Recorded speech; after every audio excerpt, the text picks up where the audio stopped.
संसदेच्या हिवाळी अधिवेशनाला सुरुवात, दिवंगत सदस्यांना श्रद्धांजली तर नवनिर्वाचित खासदारांचा शपथविधी.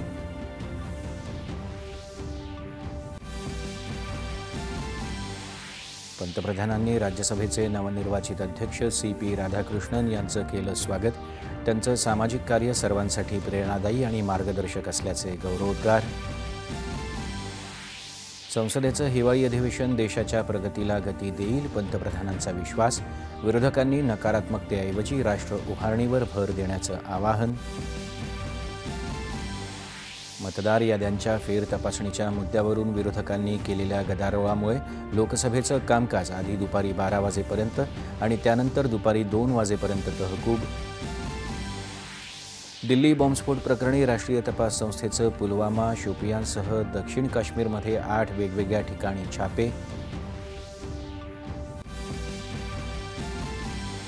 राज्यातल्या 243 नगरपरिषदा आणि 42 नगरपंचायतींच्या निवडणुकीसाठी उद्या मतदान.